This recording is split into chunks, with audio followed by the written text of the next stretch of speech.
Amis internautes, bonjour. Dans cette vidéo, je vais vous raconter l'histoire d'un héros de la chasse française durant la Seconde Guerre mondiale qui s'appelait James Denis et qui a été un des premiers à rejoindre le général de Gaulle pour combattre aux commandes d'un Hawker Hurricane au-dessus du ciel d'Afrique, où il a abattu, pas moins de 2 fois en combat aérien, le plus grand as de la Luftwaffe de ce théâtre d'opération, le jeune Hans-Joachim Marseille. Alors, contrairement aux légionnaires de la chanson d'Edith Piaf, qui était jeune et qui était beau, Denis, lui, était un vieux pilote professionnel de 35 ans et qui a fait la démonstration éclatante de la force de l'expérience sur l'impétuosité.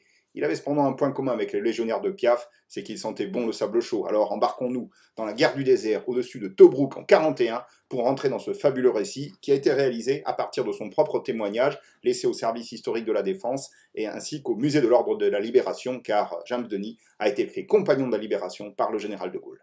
Alors Georges James Denis est né le 1er février 1906 à Lajary-Audouin, qui est un petit village rural de Charente-Maritime qui comprend à l'époque 420 habitants.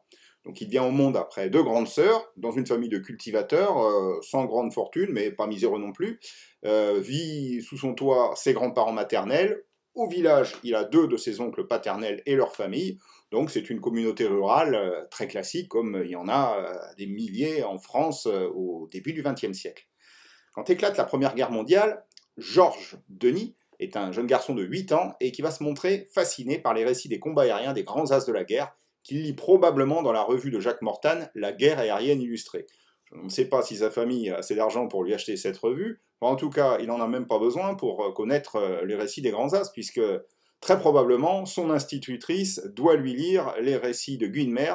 Guynemer et ses exploits ont été racontés par nombre d'instituteurs et d'institutrices pendant la Grande Guerre, et comme je vous avais dit dans une autre vidéo, le récit de sa vie héroïque, qui a été édité par Henri Bordeaux, a été largement distribué dans toutes les écoles. Donc, Georges Denis décide de devenir aviateur militaire, mais il a un très faible niveau d'études qui est précisément limité à son école communale, ce qui ne lui permet pas de tenter la voie royale des écoles d'officiers. Donc, il ne lui reste qu'à s'engager comme simple soldat. Il franchit la porte d'un bureau de recrutement en 24, et là, il essuie une première déconvenue. Les médecins militaires lui disent que il mesure 1m76 et il pèse 47 kg.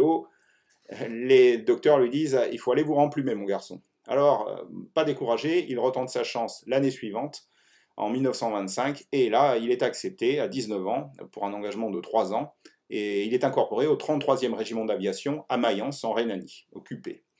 Donc là, il fait le peloton pour devenir caporal, puis sergent, et il est accepté pour être mitrailleur en avion. Puis, évidemment, il veut devenir pilote, alors il prépare le concours. Mais c'est extrêmement sélectif.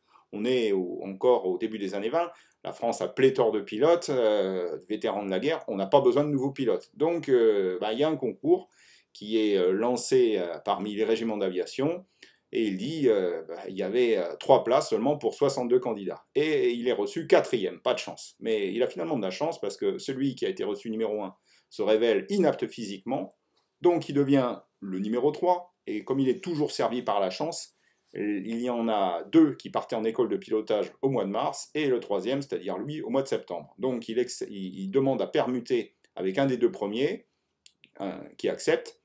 Donc il part en stage de pilotage au mois de mars, et le stage de septembre est supprimé, le camarade en question n'a jamais été pilote. Alors, après, à force d'obstination et de chance, il obtient son brevet de pilote militaire à Istres le 11 juillet 1929, et il peut épingler, non sans fierté, sur son uniforme, le précieux macaron de pilote militaire que vous voyez là sur cette photo. L'année 1929 est marquante pour lui, puisqu'il se marie avec une demoiselle, mademoiselle André Pinsonneau, et le couple va vivre au gré des mutations de James Denis, du sergent James Denis, qui devient donc pilote militaire professionnel, et qui, année après année, se rengage toujours dans l'armée de l'air. Donc, au début, il est à Mayence, où il est affecté à la 4e escadrille de chasse du 2e groupe. C'est l'ancienne escadrille SPA 81, dite des lévriers de la guerre de 14-18. Il vole à ce moment-là sur chasseur Nieuport 29, mais dès 1930, il quitte l'Allemagne car la France évacue la Rhénanie occupée. Son unité devient le 3e groupe du 3e régiment de chasse, et il va s'installer à Châteauroux, où il reste là en garnison de 1930 à 1936. Donc son escadrille devient ensuite la 4e escadrille du groupe de chasse 2-3. Et cette escadrille ensuite s'installe à Dijon en 1938. À ce moment-là, il a pris du galon, il est adjudant-chef, et il connaît des problèmes de santé, des problèmes de surtension, qui le conduisent à faire une pause dans sa carrière. Alors, soyons clairs, hein, il est carrément en fin de carrière, il a la trentaine passée, une fois qu'il a fait son temps de service, il envisage de se reconvertir comme pilote de ligne.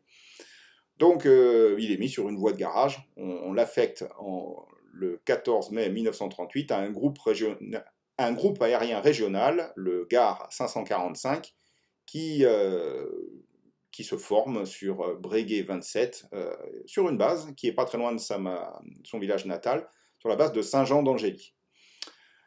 Donc, comme je vous ai dit, une voie de garage.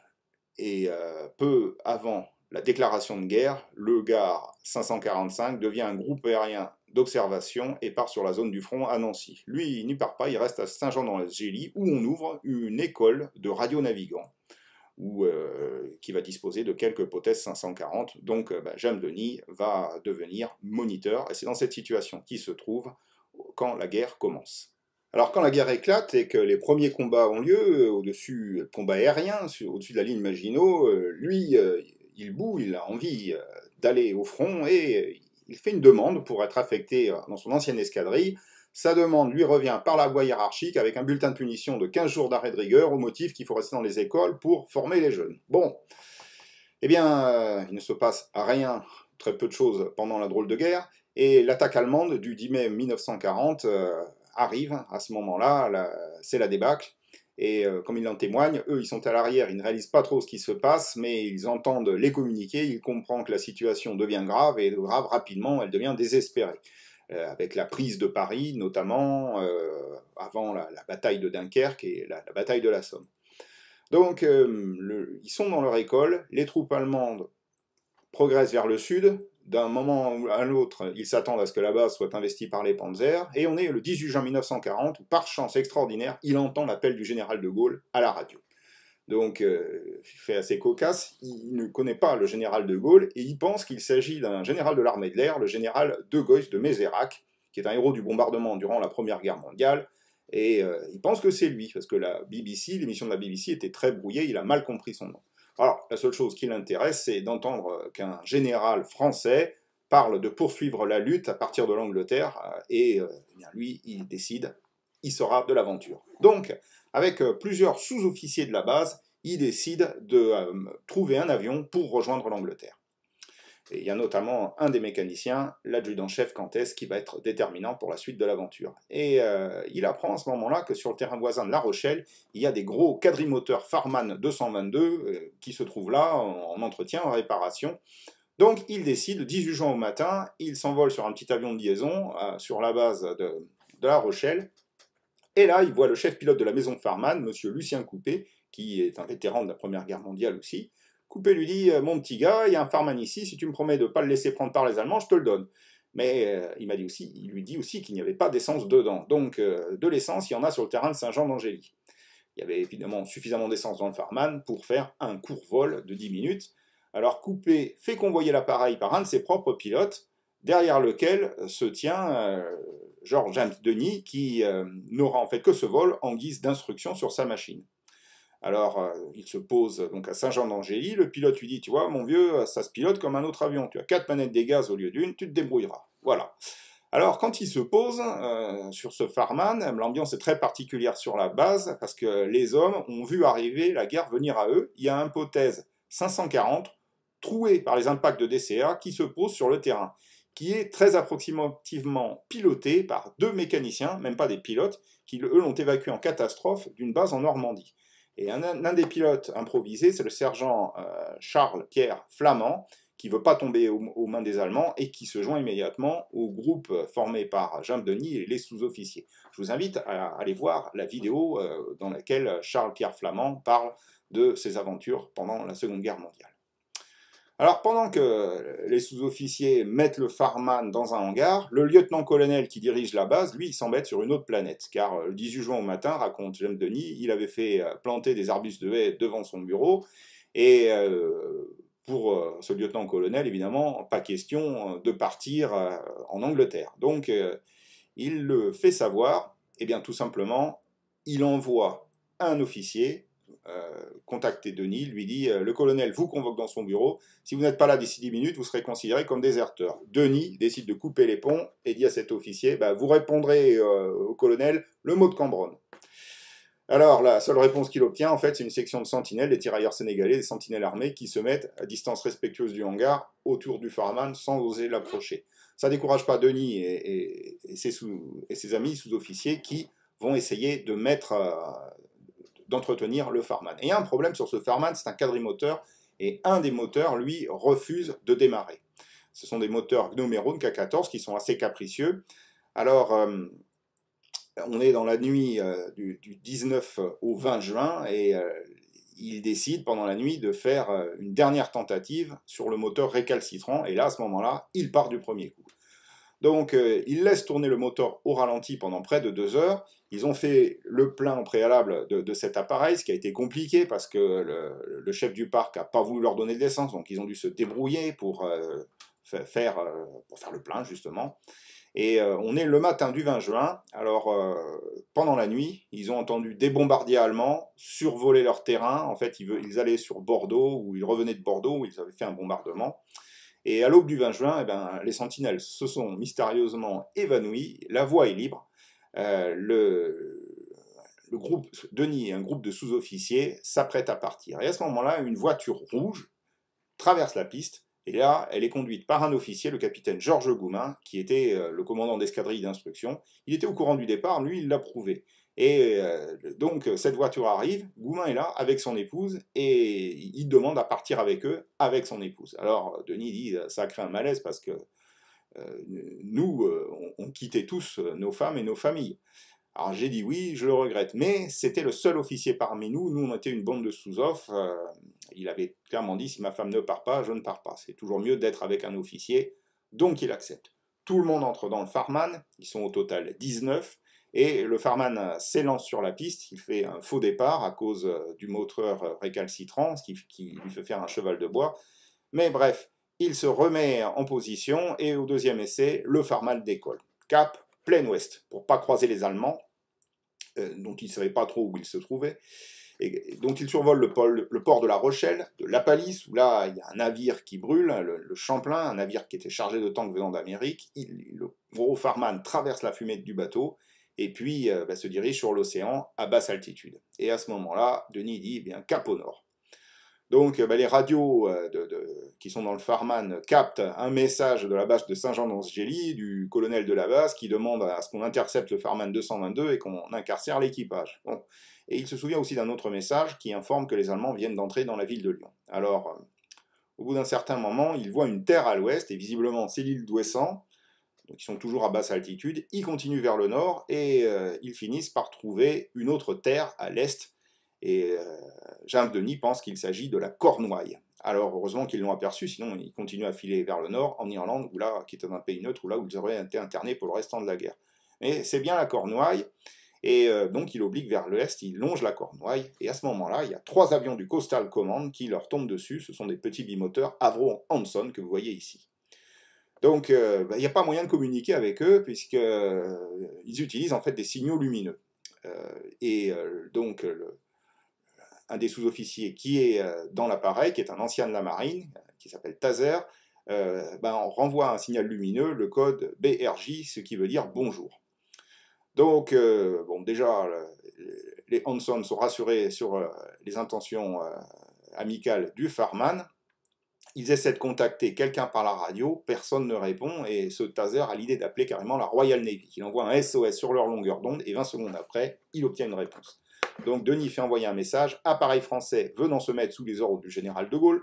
À ce moment-là, il a compris qui était le général de Gaulle. Pendant la nuit où ils ont mis le Farman en état, des mécaniciens lui ont dit que le général de Gaulle était un membre du gouvernement de Paul Reynaud, sous-secrétaire d'État à la Défense. Bref, on vient se mettre sous les ordres du général de Gaulle, et il demande aussi où désirez-vous notre atterrissage. C'est un peu puéril parce qu'il a de toute façon pas de carte. Alors la Navy répond, atterrissez au terrain de New Quay. Il pense que les trois Avro Hanson vont l'accompagner sur ce terrain, mais ils s'évanouissent dans la nature. Bon, alors il vole au bout d'un certain temps et trouve un terrain sur lequel il se pose. Et au moment de se poser, ils se rendent compte que ce terrain est traversé par un chemin et une voie aussi de chemin de fer, donc alors là, c'est la catastrophe. Il faut se poser, Denis qui a les commandes dit cramponnez-vous, et alors qu'il s'attend à ce que le Farman passe cul par-dessus tête, en fait tout se passe bien, c'était un camouflage, une fausse voie ferrée, bon. Et ben, le Farman finit par s'immobiliser sur la piste, et à ce moment-là, des officiers britanniques arrivent, coup du sort, ils sont bien sur le terrain de Newquay. Alors voilà, nous avons été reçus tout à fait cordialement par les Anglais, un capitaine est arrivé, il parlait parfaitement le français, il nous a emmenés, Goumin et moi, chez le commandant de la base, et à ce moment-là, ils nous ont amenés aux messes, on a tous été logés, et on en avait tous gros sur le cœur, parce qu'on avait quitté nos proches, on avait quitté la France. Ce soir-là, beaucoup d'entre nous ont certainement pleuré. À ce moment-là, les autorités britanniques interrogent séparément les Français du Farman et leur proposent de s'engager dans la Royal Air Force. Mais George James Denis refuse et exige de voir le général de Gaulle. Donc il dit que les Anglais n'étaient pas très chauds. Ils se sont fait tirer l'oreille et finalement j'ai pu aller à Londres le 24 juin 1940 où j'ai été immédiatement reçu par le général de Gaulle. Il m'a impressionné, de par sa taille déjà. Cet homme dans son bureau est venu vers moi. De son port de tête, sa façon de parler, on sentait le chef. À ce moment-là, cet homme avait une aura, un rayonnement, et il m'a dit « Pas question de signer un engagement dans la Royal Air Force, vous n'êtes pas seul, il y a des pilotes français qui arrivent sur tous les terrains, nous ferons des unités françaises, nous continuerons à nous battre. » Et donc Denis dit « Je n'ai pas signé d'engagement dans la Royal Air Force », il signe un engagement dans les forces aériennes françaises libres, il est parmi les tout premiers, et il s'engage sous son second prénom, Jam, alors qu'il employait le prénom Georges comme prénom d'usage, pour des raisons évidemment de sécurité, pour ne pas que les Allemands fassent pression le retrouvent et fassent pression sur sa famille, les Allemands ou les autorités de Vichy. Alors, s'engage avec lui la plupart des autres pilotes et mécaniciens venus dans son Farman. Trois d'entre eux, quand même, vont faire demi-tour et demanderont à être rapatriés en France. Ils vont être regroupés avec d'autres aviateurs français qui, comme eux, ont quitté la France, quelquefois sur leur appareil, quelquefois en bateau.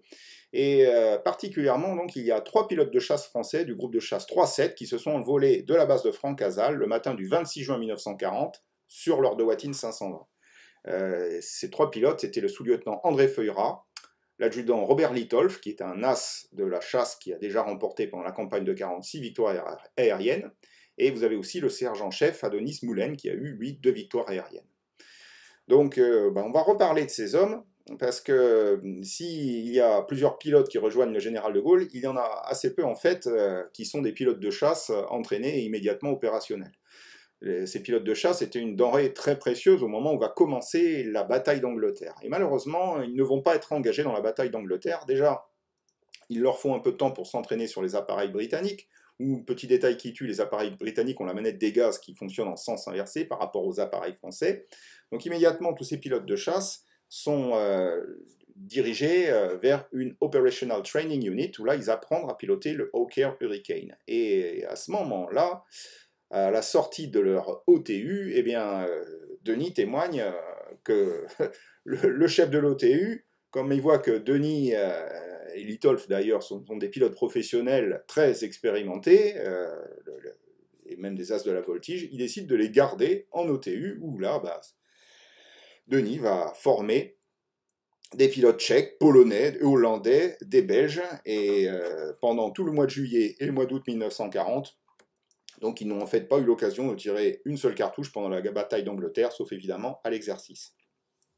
Donc on est à la fin du mois d'août, et Denis et ses pilotes, qui sont tous promus au grade supérieur, reçoivent l'ordre de se rendre en train à Liverpool, où là ils découvrent que tous les Français libres du moment se rassemblent, et ils embarquent sur des navires pour une destination inconnue. Ils sont escortés de navires de guerre britanniques, dont un porte-avions. Et donc les pilotes de la France libre se retrouvent regroupés sous les ordres du commandant Lionel de Marmier, c'est un ancien as de 14-18, à 6 victoires aériennes, qui est devenu pilote de ligne et qui a rallié le général de Gaulle. C'est le pilote le plus gradé. Donc il commande les aviateurs. Les aviateurs, dans les cales des navires, eh bien, il y a 2 des 2 Watine 520 de Litolf, Feuillerat et Moulin, 2 des 3 qui sont embarqués en caisse. Et il y a quelques autres appareils britanniques, des Lysander et des Blenheim. Où vont-ils? Eh bien tout simplement, ils vont devant le port de Dakar, où le général de Gaulle, qui embarque avec eux, espère rallier à sa cause toute l'Afrique orientale française. Donc l'escadre franco-britannique s'y présente le 25 septembre 1940 et elle est reçue à coups de canon par les troupes vichistes. Et là, il y a deux aviateurs de la France libre d'ailleurs, le sergent Jules Jouard et le sergent-chef Aloïs Moulin, un des évadés de Francazal, qui décollent aux commandes de petits avions Caudron-Luciole depuis le porte-avions Arc Royal et se posent sur la base de Dakar-Wakam, où ils vont y déposer des plénipotentiaires chargés de négocier le ralliement. Ça marche presque, puisque notamment Jules Jouard y retrouve les copains de son groupe de chasse qui leur souhaitent la bienvenue. Ils sont au bar de l'escadrille et très vite, en fait, les autorités de vichistes reprennent le contrôle de la situation, font arrêter les pilotes et les mettre en prison. Donc, après quelques combats, échanges d'artillerie, le général de Gaulle et l'escadre britannique décident d'arrêter les frais et ils se retirent. Alors, c'est évidemment un moment très bas pour le moral de la France libre, et même que le général de Gaulle pense abandonner, mais ils se ressaisissent et ils vont en Afrique équatoriale française, où là, la plupart des colonies se sont ralliées au mouvement du général de Gaulle, à l'exception du Gabon, où d'ailleurs il va y avoir des combats fratricides entre les troupes vichistes et les troupes gaullistes.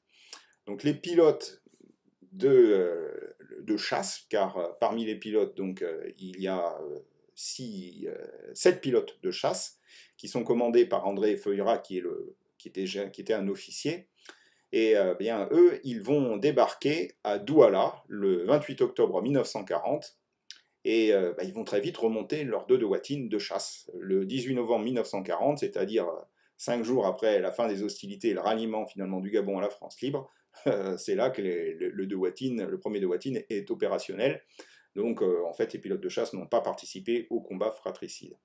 Manque de chance, ces 2 watines en fait ont beaucoup souffert du voyage car ils ont été mis en caisse dans des conditions déplorables et leur cellule est déréglée. Et à ce moment-là, donc Feuillerat essaie un des 2 watines pour faire des acrobaties au-dessus de la ville de Douala, histoire de remonter le moral de la population.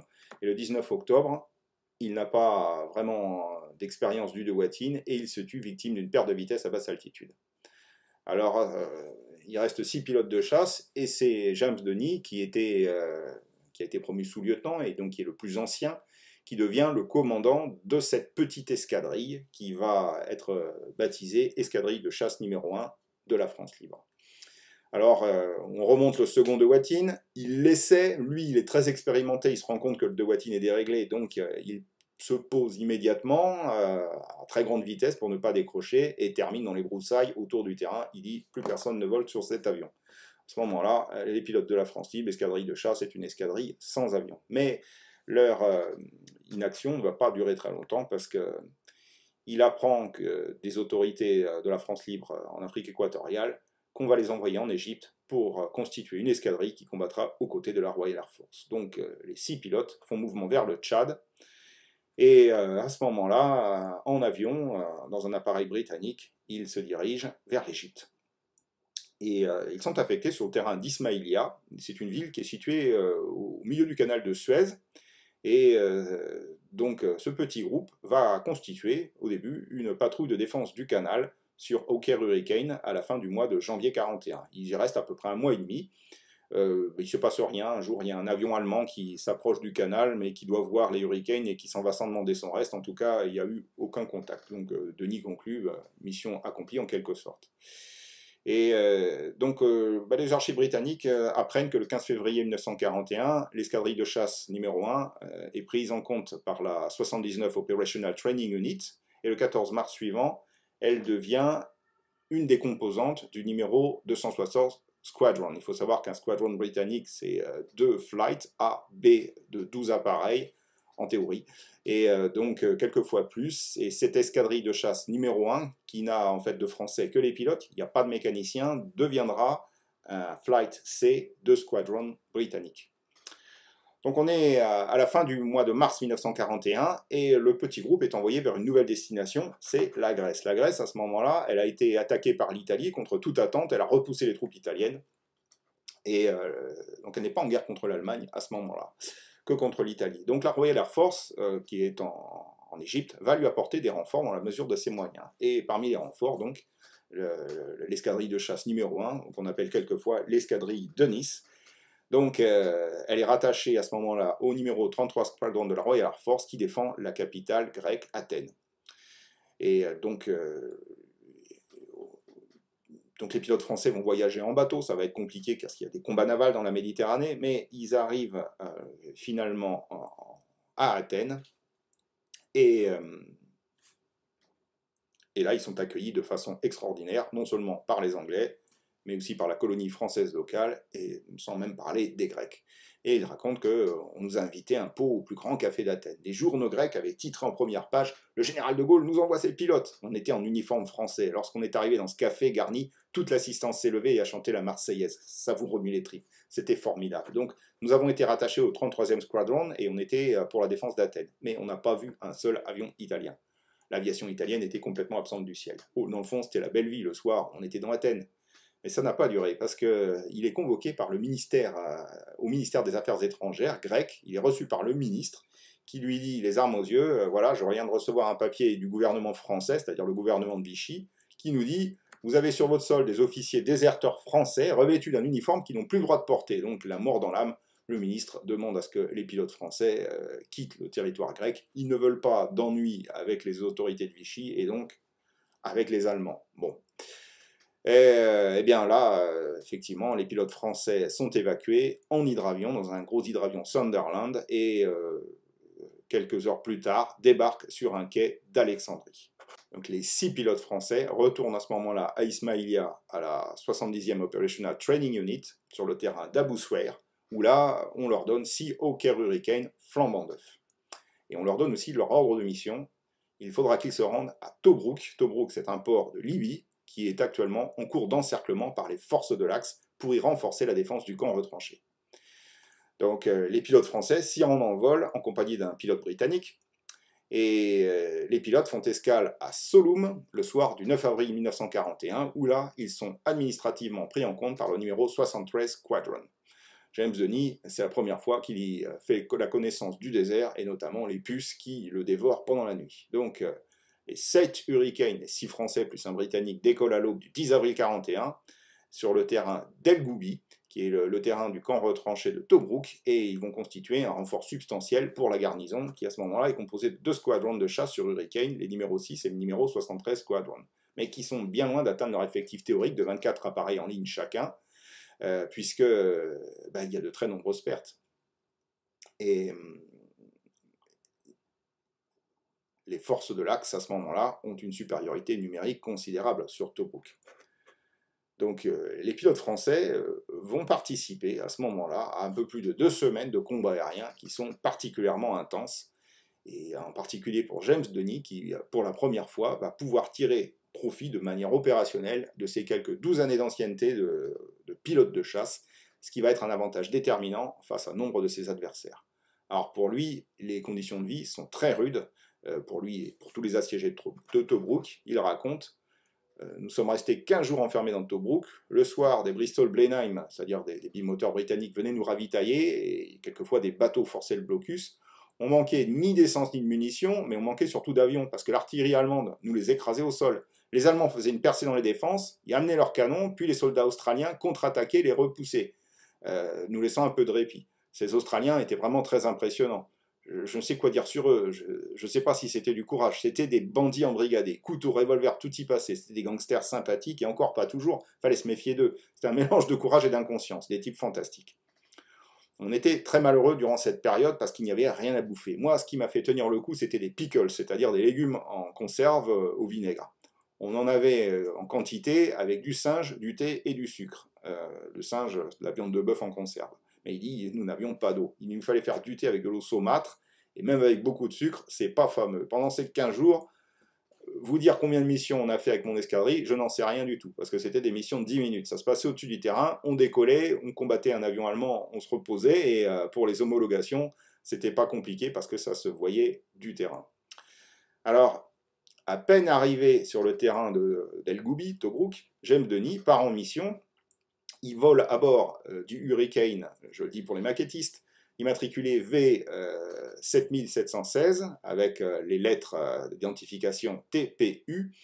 James Denis n'a jamais eu de Hurricane attribué, c'est-à-dire qu'il volait sur un Hurricane différent à chaque mission, le moindre Hurricane de disponible. À ce moment-là, il décolle avec un de ses équipiers français qui s'appelle Ferrand, et il va intercepter une formation de Junker 87 Stuka qui vole sur le port. Ils sont escortés de chasseurs italiens biplan, des Fiat CR-42 qui s'attaquent au port. Donc Denis fond sur les chasseurs d'escorte italiens et déclare en abattre un. Et il dit même, si je m'étais bien débrouillé, j'aurais pu en abattre 3 ou 4. J'avais une supériorité considérable. J'étais au-dessus d'eux.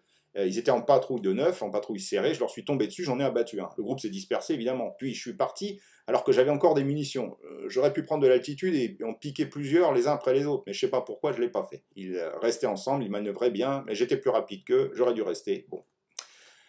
Donc, même si les archives italiennes ne permettent pas d'identifier une perte correspondante, c'est la première victoire qui est homologuée à James Denis. À ce moment-là, un des pilotes français, le sergent-chef Xavier de Citivo, lui est parti mitrailler des véhicules ennemis, il est abattu par la DCA et se pose près d'une plage, revient à pied à travers le No Man's Land dans les lignes britanniques, sérieusement blessé à la tête, il est mis en fait hors de combat et il sera évacué de Tobruk. Donc on a le matin, le 11 avril, une nouvelle mission, et là, 2 pilotes français, Castellon et Guédin, descendent un Messerschmitt 110. Et c'est le début, comme je vous disais, de combats absolument quotidiens. Et un pilote français, le sergent-chef Guédon, d'ailleurs, le 12 avril, est abattu par la DCA allemande et est fait prisonnier. Donc je vous dis, des combats tous les jours. Le Flight C, c'est-à-dire l'escadrille de chasse française, va perdre des pilotes, mais va recevoir de renforts d'autres pilotes de la France libre. Certains d'ailleurs ne sont même pas techniquement de la France libre, mais sont engagés directement dans la Royal Air Force. Ils vont être amalgamés avec les Français. Et c'est le cas d'ailleurs d'un pilote qui s'appelle André Ballator, qui a été engagé dans la Royal Air Force, et il va être donc affecté à l'escadrille de Tobruk. Alors, Denis, en tout cas, on est maintenant le 14 avril, et là, il va remporter une seconde victoire. Et il y a une force estimée à 70 appareils ennemis qui approchent du port de Tobruk pour le bombarder. C'est les Junker 87 Stuka, certains d'ailleurs pilotés par des pilotes italiens, et sont escortés par des chasseurs italiens, des Fiat G50, c'est-à-dire des monoplans, et des Messerschmitt 110 de la Luftwaffe allemand. Et il n'y a que 8 Hurricanes en état de vol pour s'opposer à eux. Donc, parmi ces 8 pilotes, 2 pilotes français, James Denis et le pilote Ferrand. Donc il participe au combat et James Denis va abattre un Stuka. C'est sa deuxième victoire. Denis a toujours dit, le Stuka pour nous c'est du gâteau. Quand je les ai eus quand ils bombardaient le port de Tobruk, ça a été des victoires faciles. Celui qui l'a battu ce jour-là, il l'a eu à la verticale. Bref, la tempête de sable, à ce moment-là, une tempête de sable va tomber sur le port de Tobruk et va limiter l'activité aérienne de tous les pilotes, ce qui leur permet de se reposer, encore que allez vous reposer sous une tempête de sable, comme on peut le voir sur cette illustration. Un autre pilote français, issu de la Royal Air Force, nommé Jean Pompéi, va rejoindre à ce moment-là l'escadrille. Jean Pompéi était un sous-préfet dans le civil qui a rejoint le général de Gaulle. Donc il n'est pas trop pour renforcer l'effectif des Français, qui à ce moment-là perd un autre pilote, sous-lieutenant Louis Ferrand, qui est handicapé par un problème de vue et qui ne peut plus reprendre les commandes d'un appareil, donc évacué sanitaire. La tempête, elle se dissipe le 19 avril. Et là, les Allemands et les Italiens en profitent pour mener un nouveau raid. Donc là, c'est des Junker 88, escortés de Messerschmitt Bf 109, qui font leur première sortie opérationnelle sur Tobruk et plus généralement dans la guerre du désert. Donc, le lendemain, 20 avril, Denis, lui, décolle avec un officier britannique qui s'appelle Goodman, et il va... et un autre équipier britannique, le sergent Garton, et ils vont patrouiller autour du camp de Tobruk pour réaliser des mitraillages au sol sur des cibles d'opportunité, c'est-à-dire sur tout ce qui bouge. C'est précisément ce jour où le général Erwin Rommel échappe de peu à la mort quand son véhicule est tiré par des chasseurs Hawker Hurricane qui volent au ras du sol et qui blessent grièvement son chauffeur. Bon. Denis va continuer à se distinguer et le 21 avril, il va remporter pas moins de 2 victoires aériennes et contre des Stuka. Et donc il va en abattre un, et il va le tirer 3 quarts avant, en collaboration avec son équipier britannique Goodman. Et il s'en prend ensuite à une seconde cible. Cette seconde cible, c'est un chasseur Bf-109 qui disparaît en mer. Les archives allemandes confirment la perte d'un pilote, l'Unteroffizier Sippel, qui ne revient pas à sa base ce jour-là. Puis, on arrive au 23 avril 1941. À ce moment-là, le matin du 23 avril, il y a Litolf qui décolle, et il distingue, comme d'habitude, il a un Stuka et un Messerschmitt 109, et il revient se poser au terrain d'El Goubi. Et là, il y a une paire de Messerschmitt 109 en maraude qui sont embusqués dans un nuage, qui piquent sur lui. L'un se place derrière lui pour le descendre, sous les yeux effarés du personnel du terrain. Donc Litolf est sur le point d'atterrir avec le train d'atterrissage sorti, j'imagine. Il s'engage dans un virage désespéré, mais fort heureusement, il y a une batterie de DCA du terrain qui vient à son secours et qui ouvre le feu. Les obus frôlent son appareil et vont toucher derrière le Messerschmitt qui s'apprêtait à le descendre et qui explose en plein vol, tandis que l'autre Messerschmitt 109, il voit tout ça, il s'enfuit sans demander son reste. Alors, à peine est-il posé sous les hurrahs des pilotes britanniques, il paie la tournée au bar de tous les servants de la DCA, mais pas trop le temps de faire la fête, les Messerschmitt occupent le ciel, détruisent au sol un Hurricane.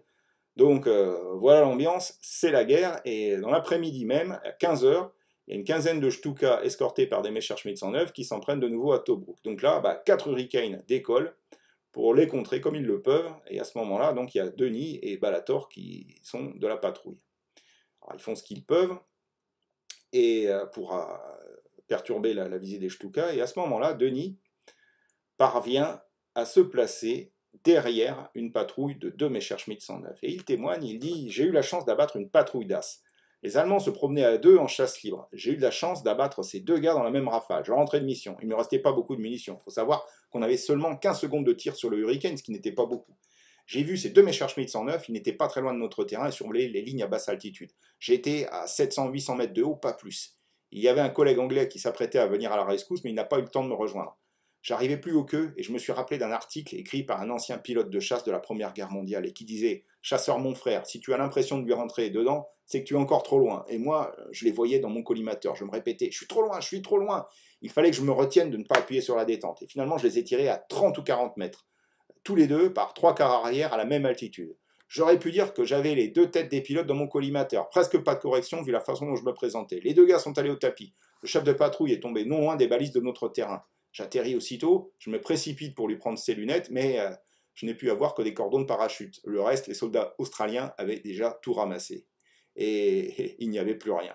J'ai pu prendre en souvenir que les cordons du parachute. En fait, sur les 2 Messerschmitt qu'il revendique, il y en a un seul qui va lui être crédité, c'est celui dont on a retrouvé l'épave.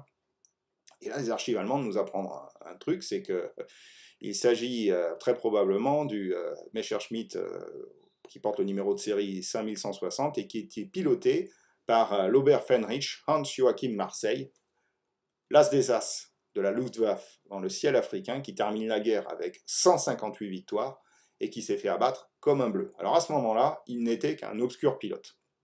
Je ne sais même pas s'il avait de victoire aérienne. En tout cas, à Marseille, il est abattu, en bordure du terrain, quelque part dans le no man's land. Il parvient à se carapater et à revenir à pied dans ses lignes. Il va confier à ses camarades qu'il a été frôlé à plusieurs balles qui lui sont passées à quelques centimètres du visage. Donc, c'est la 5e victoire de James Denis qui rentre dans le club fermé des As de la chasse.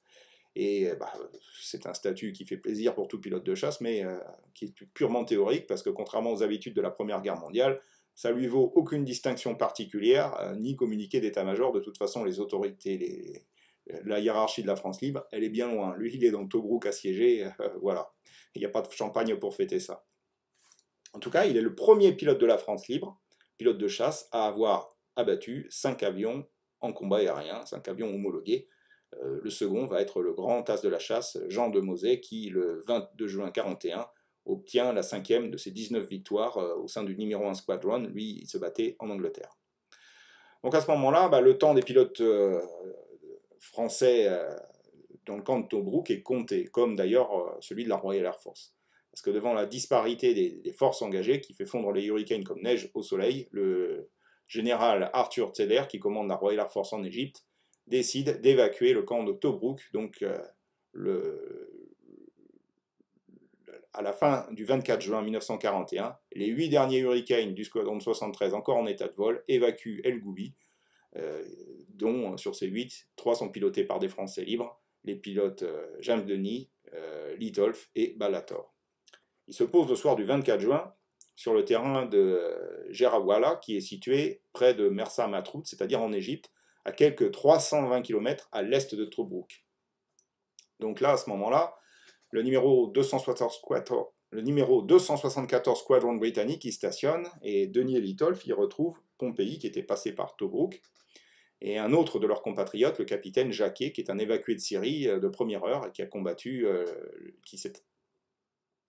un de leurs compatriotes, le capitaine Jacquet, qui s'est évadé de Syrie en 1940, et qui, sans même connaître l'appel du général de Gaulle, s'est engagé dans la Royal Air Force. Donc tous ces Français, venus d'horizons divers, racontent leurs aventures au bar de l'escadrille.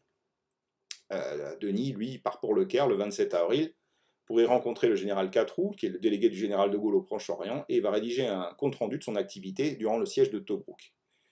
Et durant ces quelques jours de permission au Caire, le 2 mai 1941, il lance un appel radio invitant les aviateurs français des unités de Vichy qui se trouvent en Syrie à rejoindre la France libre. Donc, dans l'intervalle, les pilotes français qui sont sur le terrain de Sidi Barradi, donc l'escadrille de chasse française numéro 1, toujours rattachée au 73 Squadron, vont continuer leur mission de guerre et vont attaquer les colonnes ennemies entre Tobrouk et Bardia, essayer de mitrailler tout ce qui roule. C'est à ce moment-là d'ailleurs que le préfet volant, Pompéi, descend un avion d'observation, un Shell 126, et il remporte là la 13e victoire homologuée des pilotes de l'escadrille de chasse numéro 1. Denis les rejoint, il retrouve ses camarades le 10 mai 1941, et qui sont de nouveau renforcés par un pilote, l'adjudant Guilloux, qui lui venait d'Aden. Et Denis apprend à tout le monde que l'escadrille vient d'être citée à l'ordre de l'armée et décoré de la Croix de la Libération. Lui-même, à ce moment-là, va être fait compagnon de la Libération par le général de Gaulle, un peu plus tard. À ce moment-là, donc, les missions continuent, et on arrive le 21 mai 1941, où là, une nouvelle mission de strafing. Il y a 2 patrouilles de Français qui décollent, l'une, Litolf et Guilloux, qui décolle et va faire sa mission, l'autre, composé de Denis, Pompéi et Balator. Et à ce moment-là, Balator, il y a 1 tonne à eau, un gros réservoir d'eau sur roulette qui est posé sur le terrain, et Balator se l'encastre. Bon. Donc, Denis va décoller avec Pompéi pour une mission, et là, une mission absolument mémorable. Il est en patrouille avec Pompéi, et il voit dans le rétroviseur de son Hurricane des Messerschmitt 109 qui sont plus hauts qu'eux et qui commencent à leur tomber dessus. Alors à ce moment-là, il n'a pas de radio. La radio ne fonctionne pas et il ne peut pas prévenir Pompéi. De toute façon, Pompéi, tout de suite, il se fait descendre. Ça se passe en une fraction de seconde. Denis raconte « Je vois le Messerschmitt tirer et Pompéi tomber. Et le gars qui s'était détaché de son groupe, donc le tireur, me fonce dessus. Je le perdais pas de vue. Je le voyais dans son rétroviseur. Je me tiens à l'horizontale. Et quand j'ai vu qu'il allait arriver à distance de tir, je réduis complètement les gages, puis pied gauche sur le palonnier, tant que je peux, j'ai vu sa rafale passer sur ma droite. Lui, lancé à pleine vitesse, il m'est passé devant. Nous voilà partis en combat tournoyant, où le Hurricane avait un avantage, il est plus maniable. Je l'ai tiré en plein dans le soleil dans les yeux. Moi, j'étais accroché à mon hélice. Je l'ai tiré à moins de 10 mètres en plein travers. Si j'avais eu de la vitesse, je lui rentrais dedans. J'ai vu ma rafale qui est rentrée dans sa carlingue. Il est parti, je l'ai suivi, il s'est craché au sol. Mais il fallait que je rentre, moi, parce qu'il y avait tout le groupe des Messerschmitt derrière moi. Et on était à 300 km derrière chez eux. J'ai pu m'en tirer. Je suis rentré sans une balle dans mon avion, en volant à une altitude comprise entre 50 cm et 3 mètres du sol. S'ils avaient eu de vrais chasseurs expérimentés, ils m'auraient certainement descendu. Mais je volais à faire voltiger la poussière. Donc je ne les voyais pas. Ils avaient des obus et je les voyais percuter, ces obus, le sable devant moi. La surpuissance du moteur du Hurricane, qui théoriquement ne doit pas rester plus de 5 minutes enclenchée, là elle est restée enclenchée pendant une demi-heure. Et mon moteur Merlin a tenu le coup. Tout le monde m'a tiré dessus quand j'ai passé les lignes, des fantassins évidemment. Je suis arrivé à mon terrain, près de la mer. Je me pose, je descends de l'avion, et je m'assois par terre sur le sable. Au bout d'un moment, mes genoux ont commencé à trembler. Je me suis mis à trembler de tous mes membres. Je n'avais pas eu peur pendant le combat, mais là, absolument tout lâché. Et j'ai compris que si je ne remontais pas immédiatement, plus jamais je ne pourrais aller au combat de nouveau. On m'a fait le plein, on m'a remis des cartouches et je suis reparti en passant par la mer. J'ai fait un grand tour et j'ai trouvé qu'un camion et un cycliste. Ce sont eux qui ont payé pour la trouille que j'avais eue. J'ai flingué le camion et le cycliste. Alors, James Denis ignore deux choses en revenant de cette mission. La première, c'est que la seule perte allemande qui est recensée ce jour-là, c'est un Messerschmitt 109E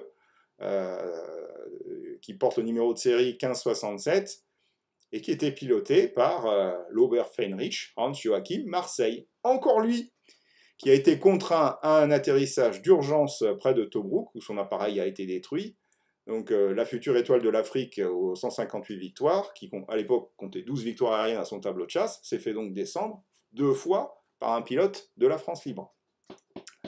La seconde chose qu'ignore Denis, c'est que son équipier, Jean Pompéi, qu'il pense mort, il a bien survécu à la mission. Et il raconte cette anecdote cocasse. Il était très connu en Égypte, d'abord par sa taille, parce qu'il était énorme, c'était un très gros monsieur. Donc on a fait lire une messe au Caire à sa mémoire, puis au bout d'un mois, il y a l'intelligence officière du groupe qui me dit, dites donc, là je reçois un rapport, il y a les Sénoussis, c'est-à-dire les nomades du désert, ils signalent qu'ils ont un très gros pilote à nous. On va envoyer un long range Desert Group pour le chercher et leur payer une rançon. Alors, Denis j'ai dit, ça peut pas être Pompéi, mais quand même, un gros bonhomme, il n'y en a qu'un seul dans tout le Moyen-Orient. Il s'était tiré d'affaire, en fait, il avait réussi à écraser son avion en bordure de la mer. Il était blessé, il avait toute une cuisse qui était pleine d'éclats d'obus. Les Sénoussis l'avaient soigné en lui retirant les éclats avec une grosse aiguille pour coudre des tentes. Ils ont recouvert sa blessure d'huile d'olive. Ils l'avaient caché dans un tombeau, le temps pour ces nomades de conclure leur transaction avec les Anglais. Donc on lui a fait traverser les lignes et Pompéi est revenu. Alors à ce moment-là, c'est la fin de la vie opérationnelle de James Denis. Qu'est-ce qui se passe ensuite? Il revient au Caire, il apprend, le 26 mai 1941, il apprend du général Catroux l'imminence de l'invasion de la Syrie tenue par les troupes vichistes, par les troupes britanniques et de la France libre. Le général de Gaulle veut que les troupes de la France libre y participent, et dont les aviateurs. Alors Denis, il va plaider toutes ses forces auprès du général Catroux en disant « C'est affreux ce que vous nous demandez, les pilotes de Syrie, on les connaît, pourquoi nous envoyer en Syrie pour combattre des Français alors qu'on combat des Allemands en Libye avec efficacité ?» Alors Catroux se laisse convaincre et n'applique pas la demande du général de Gaulle. Les pilotes de l'escadrille de chasse française numéro 1 restent à combattre les Allemands. Il y aura d'autres combats pour l'escadrille, d'autres victoires, mais aussi, hélas, d'autres pertes. Et donc au total, ils vont remporter pendant toute cette période, le tableau de chasse final de l'escadrille de chasse française numéro 1 va s'arrêter à 17 victoires aériennes. Et au début du mois de juin 1941, il commence à arriver des mécaniciens français dans l'unité, très peu. C'est le 21 juin 1941 que le journal officiel de la France libre attribue la croix de compagnon de la libération à l'escadrille et au lieutenant Denis en personne. Pendant ce temps-là, la Syrie a été conquise par les troupes du général de Gaulle et les troupes britanniques. Et le 18 août 1941, pilotes et mécaniciens de l'escadrille de chasse numéro 1 partent en Syrie et ils se regroupent sur la base de Rayak avec d'autres pilotes de la France libre venus en renfort. Donc à ce moment-là, le régime de Vichy a signé un armistice, il a l'habitude, vous me direz, et une partie des militaires de Vichy vont se rallier aux troupes du général de Gaulle, à peu près 15% des militaires, les autres vont être évacués et ramenés en France. Et malheureusement, donc, il n'y aura aucun pilote, mais il y aura suffisamment en fait, de mécaniciens et de personnel au sol qui permettra aux pilotes de la France libre d'avoir donc tous ces spécialistes nécessaires à la création d'un squadron complet. C'est à ce moment-là donc que va être créé le premier groupe de chasse, le groupe de chasse Alsace, le premier squadron britannique en fait, et composé de 2 escadrilles baptisées Strasbourg et Mulhouse, qui sont respectivement commandées par Denis et Litolf. Alors, leur matériel, au début, ils récupèrent des avions sur le matériel des troupes vichistes qui sont encore en état de vol. Il y a 2 de Watine 520 et surtout 14 Morane 406 que vous voyez là. Et ils sont en piètre état et ces avions ne sont utilisés en fait que pour entraîner les pilotes. C'est finalement le 19 janvier 1942 que le groupe de chasse Alsace est réarmé par les Britanniques sur Hurricane 1. C'est donc une unité entièrement française, et les Hurricanes, tels que sur le profil que vous voyez là, vont porter des cocardes françaises et la Croix de Lorraine à ce moment-là. Donc James Denis, à ce moment-là, il est au mois de février 1942, il est affecté, lui, sur la base de Rayac, et il fait l'instruction de jeune pilote. On lui fait comprendre qu'à 36 ans, il commence à être trop vieux pour se battre en première ligne. Donc le groupe de chasse Alsace va être réenvoyé dans la guerre du désert, où il va se battre sans Denis, et il va rester à Ismaïlia, connaître quelques escarmouches contre des avions de reconnaissance allemands qui essaient de s'en prendre au canal de Suez pour y jeter des mines. Malheureusement, donc les Hurricane 1 sont impossibles, ne peuvent pas les rattraper du fait de leur mauvaise performance. Et donc le groupe de chasse Alsace va devenir une unité de seconde ligne du fait de son matériel dépassé. Et au mois de mai 1942, ne va même pas être employé pour essayer d'apporter un appui aux troupes françaises de la France libre lors de la fameuse bataille de Bir Hakeim.